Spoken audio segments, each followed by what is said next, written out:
পরকিয়া পরকিয়া পরকিয়া, কিসের পরকিয়া? দেখ পরকিয়া। এত সুন্দর একটা বউ থাকতেও আমার জামাই পরকিয়া করে।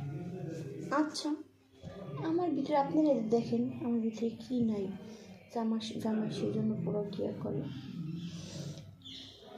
বেটার কি একটু কষ্ট লাগে না আমার জন্য? আমার ভালো লাগে না। সব জিনিসের একটা লিমিট আছে, যা দেখতেছি আমি আর ভালো লাগে না, আমার আর ভালো লাগে না। মনটা খালি চায় জামাইটারে কাছে পাইতে, কিন্তু আমার জামাই আর এক ভিডিও, ওই যে আর এক ভিডিও আছে না, সুমাইয়া সুমাইয়ের ভিতরে কী যে পাইছে বুঝি না।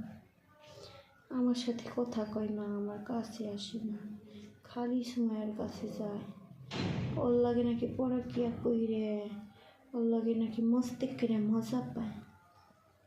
আচ্ছা, আপনার এখন তো ওর ভিতরে কী আছে যে ওর কাছে তো মজা পায়, আর আমার ভিতরে কী নাই যে আমার কাছে মজা পায় না?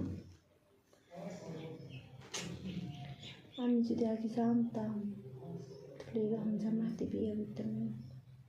বিয়ে বসে আমার জীবনটা করে জ্বালা ফেলা হয়ে গেল। এই দেখছি একটা পুতুল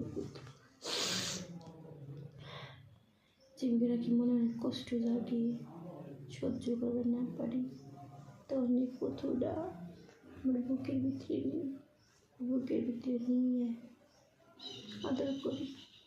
কি আর করার আছে? কিচ্ছু করার নেই।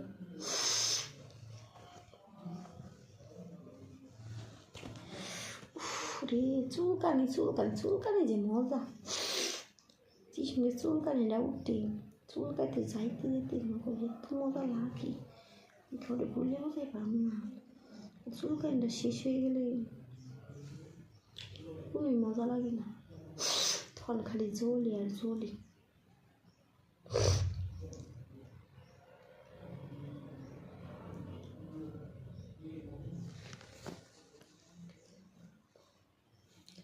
কি যে করি, দুঃখে ভালো লাগে না,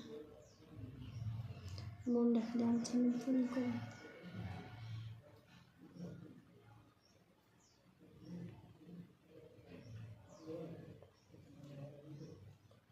দেখি আমার জামাইটা স্ক্যাম ফোন দে কম কি কয়, দেখি একটু কথা শুনি।